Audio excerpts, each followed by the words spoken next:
Hi everybody, it's Miss Scanlon. I'm back. We're ready to start Chapter 6 of Harry Potter and the Sorcerer's Stone. There was a lot of things that happened back in Chapter 5. If you don't remember everything that happened in Diagon Alley between Harry and Hagrid, go back and watch our Chapter 5 recap video. Remember they went to Gringotts, Harry got everything he needed for school, so there was a lot of information in that chapter. So if you don't quite remember, if it's been a few days, go back and check that video out. It'll help you remember what's going on so that you can better understand Chapter 6. Chapter 6 is called The Journey from Platform 9 3/4. Here we go. Harry's last month with the Dursleys wasn't fun. True, Dudley was now so scared of Harry he wouldn't stay in the same room, while Aunt Petunia and Uncle Vernon didn't shut Harry in his cupboard, force him to do anything, or shout at him. In fact, they didn't speak to him at all. Half terrified, half furious, they acted as though any chair with Harry in it were empty. Although this was an improvement in many ways, it did become a bit depressing after a while. Harry kept to his room with his new owl for company. He had decided to call her Hedwig, a name he had found in a history of magic. His school books were very interesting. He lay on his bed reading late into the night, Hedwig swooping in and out of the open window as she pleased. It was lucky that Aunt Petunia didn't come in to vacuum anymore, because Hedwig kept bringing back dead mice. Every night before he went to sleep, Harry ticked off another day on the piece of paper he had pinned to the wall, counting down to September the 1st. On the last day of August, he thought he'd better speak to his aunt and uncle about getting to King's Cross Station the next day, so he went down to the living room where they were watching a quiz show on television. He cleared his throat to let them know that he was there, and Dudley screamed and ran from the room. Uncle Vernon? Uncle Vernon grunted to show he was listening. I need to be at King's Cross tomorrow to go to Hogwarts. Uncle Vernon grunted again. Would it be all right if you gave me a lift? Grunt. Harry supposed that meant yes. Thank you. He was about to go back upstairs when Uncle Vernon actually spoke. Funny way to get wizards to school, the train. Magic carpets all got punctures, have they? Harry didn't say anything. Where is the school, anyway? I don't know, said Harry, realizing this for the first time. He pulled the ticket Hagrid had given him out of his pocket. I just take the train from platform 9 3/4 at 11 o'clock, he read. His aunt and uncle stared. Platform what? 9 3/4. Don't talk rubbish, said Uncle Vernon. There is no platform 9 3/4. It's on my ticket. Barking, said Uncle Vernon. Howling mad, the lot of them. You'll see. Just you wait. All right, we'll take you to King's Cross. We're going up to London tomorrow anyway, or I wouldn't bother. Why are you going to London? Harry asked, trying to keep things friendly. Taking Dudley to the hospital, growled Uncle Vernon. Gotta have that ruddy tail removed before he goes to Smeltings. Harry woke at 5 o'clock the next morning and was too excited and nervous to go back to sleep. He got up and pulled on his jeans because he didn't want to walk into the station in his wizard robes. He'd change on the train. He checked his Hogwarts list yet again to make sure he had everything he needed, saw that Hedwig was shut safely in her cage, and then paced the room waiting for the Dursleys to get up. 2 hours later, Harry's huge, heavy trunk had been loaded into the Dursleys' car. Aunt Petunia had talked Dudley into sitting next to Harry, and they had set off. They reached King's Cross at 10:30. Uncle Vernon dumped Harry's trunk onto a cart and wheeled it into the station for him. Harry thought this was strangely kind until Uncle Vernon stopped dead, facing the platforms with a nasty grin on his face. Well, there you are, boy. Platform 9, Platform 10. Your platform should be somewhere in the middle, but they don't seem to have built it yet, do they? He was quite right, of course. There was a big plastic number 9 over one platform, and a big plastic 10 over the one next to it, and in the middle, nothing at all. Have a good term, said Uncle Vernon with an even nastier smile. He left without another word. Harry turned and saw the Dursleys drive away. All three of them were laughing. Harry's mouth went rather dry. What on earth was he going to do? He was starting to attract a lot of funny looks because of Hedwig. He'd have to ask someone. He stopped a passing guard, but didn't dare mention platform 9 3/4. The guard had never heard of Hogwarts, and when Harry couldn't even tell him what part of the country it was in, he started to get annoyed, as though Harry was being stupid on purpose. Getting desperate, Harry asked for the train that left at 11 o'clock, but the guard said that there wasn't one.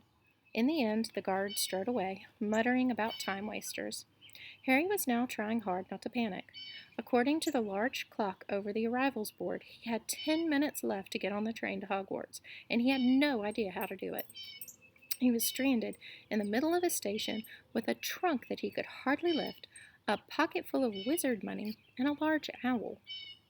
Hagrid must have forgotten to tell him something. Something you had to do, like tapping the third brick on the left to get to Diagon Alley. He wondered if he should get out his wand and start tapping the ticket inspector stand before platforms 9 and 10.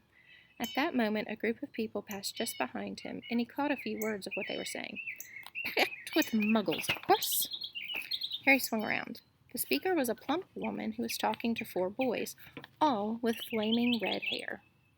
Each of them was pushing a trunk like Harry's in front of them, and they had an owl. Heart hammering, Harry pushed his cart after them. They stopped, and so did he, just near enough to hear what they were saying. Now, what's the platform number? Said the boy's mother. 9 3/4, piped up a small girl, also red-headed, who was holding her hand. Mom, can't I go? You're not old enough, Jenny. Now be quiet. All right, Percy, you go first. What looked like the oldest boy marched towards platform 9 and 10. Harry watched, careful not to blink in case he missed it. But just as the boy reached the dividing barrier between the 2 platforms, a large crowd of tourists came swarming in front of him, and by the time the last backpack had cleared away, the boy had vanished. Fred, you next, the plump woman said. I'm not Fred, I'm George, said the boy. Honestly, woman, you call yourself our mother. Can't you tell I'm George? Sorry, George, dear. Only joking. I am Fred, said the boy, and he went off. His twin called after him to hurry up, and he must have done so, because a second later he had gone.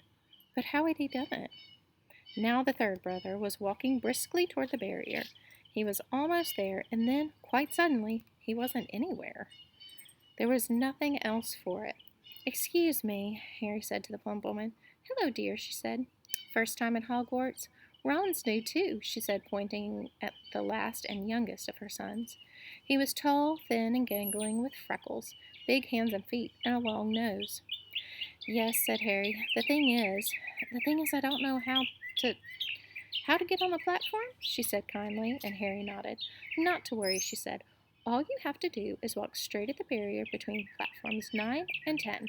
Don't stop, and don't be scared you'll crash into it. That's very important. Best do it at a bit of a run if you're nervous. Go on. Go now before Ron. Okay, said Harry. He pushed his trolley around and stared at the barrier. It looked very solid. He started to walk towards it. People jostled him on their way to platforms 9 and 10. Harry walked more quickly. He was going to smash right into the barrier, and then he'd be in trouble. Leaning forward on his cart, he broke into a heavy run.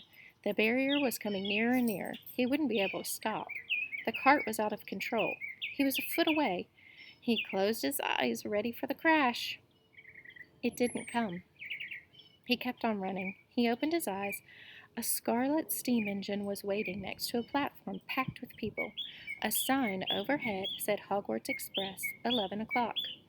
Harry looked behind him and saw a wrought iron archway where the barrier had been, with the words Platform 9 3/4. He had done it. Smoke from the engine drifted over the heads of the chattering crowd, while cats of every color wound here and there between their legs. Owls hooted to one another in a disgruntled sort of a way over the babble and the scraping of heavy trunks. The first few carriages were already packed with students, some hanging out of the window to talk to their families, some fighting over seats. Harry pushed his cart off down the platform in search of an empty seat. He passed a round-faced boy who was saying, Gran, I've lost my toad again. Oh, Neville, he heard the old woman sigh. A boy with dreadlocks was surrounded by a small crowd. Give us a look, Lee. Go on. The boy lifted the lid of a box in his arms, and the people around him shrieked and yelled as something inside poked out a long, hairy leg. Harry passed on through the crowd until he found an empty compartment near the end of the train. He put Hedwig inside first and then started to shove and heave his trunk toward the train door. He tried to lift it up, but the steps but could hardly raise one end, and twice he dropped it painfully on his foot. Want a hand? It was one of the red-haired twins he'd followed through the barrier. Yes, please, Harry panted. Oi, Fred, come here, help. With the twins' help, Harry's trunk was at last tucked away in a corner of the compartment. Thanks, said Harry, pushing his sweaty hair out of his eyes. What's that? Said one of the twins suddenly, pointing at Harry's lightning scar. Blimey, said the other twin. Are you? He is, said the first twin. Aren't you? He added to Harry. What? Said Harry. Harry Potter, chorused the twins. Oh, him, said Harry. Yes, I am. The two boys gawked at him, and Harry felt himself turning red. Then, to his relief, a voice came floating in through the train's open door. Fred, George, are you there? Coming, Mom. With a last look at Harry, the twins hopped off the train. Harry sat down next to the window where, half hidden, he could watch the red-haired family on the platform and hear what they were saying. Their mother had just taken out her handkerchief. Ron, you've got something on your nose. The youngest boy tried to jerk out of the way, but she grabbed him and began rubbing the end of his nose. Mom, get off, he wriggled free. Oh, has Eagle Ronnie something on his nose? Said one of the twins. Shut up, said Ron. Where's Percy? Said their mother. He's coming now. The oldest boy came striding into sight. He had already changed into his billowing black Hogwarts robes, and Harry noticed a shiny silver badge on his chest with the letter P on it. Can't stay long, Mother, he said. I'm up front. The prefects have got 2 compartments to themselves. Oh, are you a prefect, Percy? Said one of the twins with an air of great surprise. You should have said something. We had no idea. Hang on. I think I remember him saying something about it, said the other twin. Once or twice. A minute. All summer. Oh, shut up, said Percy, the prefect. How come Percy gets new robes anyway, said one of the twins. Because he's a prefect, said their mother fondly. All right, dear. Well, have a good term. Send me an owl when you get there. She kissed Percy on the cheek and he left. Then she turned to the twins. Now you two, this year you behave yourselves. If I get one more owl telling me you've blown up a toilet we've never blown up a toilet. Great idea, though. Thanks, Mom. It's not funny. And look after Ron. Don't worry, little Ronnykins is safe with us. Shut up, said Ron again. He was almost as tall as the twins already, and his nose was still pink where his mother had rubbed it. Hey, Mom, guess what? Guess who we just met on the train? Stormy. Stop barking. Sorry. Harry leaned back quickly so they couldn't see him looking. You know that black-haired boy who's near us in the station? You know who he is? Who? Harry Potter. Harry heard the little girl's voice. Oh, Mom, can I go on the train and see him? Mom, please. You've already seen him, Jenny, and the poor boy isn't something you goggle at in the zoo.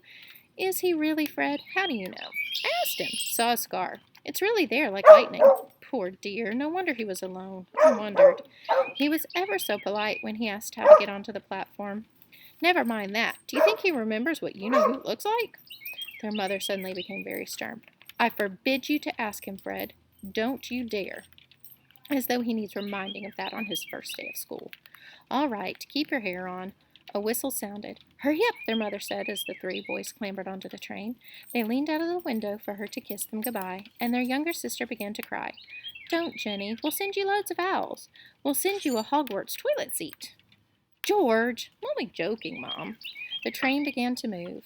Harry saw the boys' mother waving and their sister half laughing, half crying, running to keep up with the train until it gathered too much speed. Then she fell back and waved. All right, we're going to stop there. We'll be back with more of Chapter 6 later. See you soon.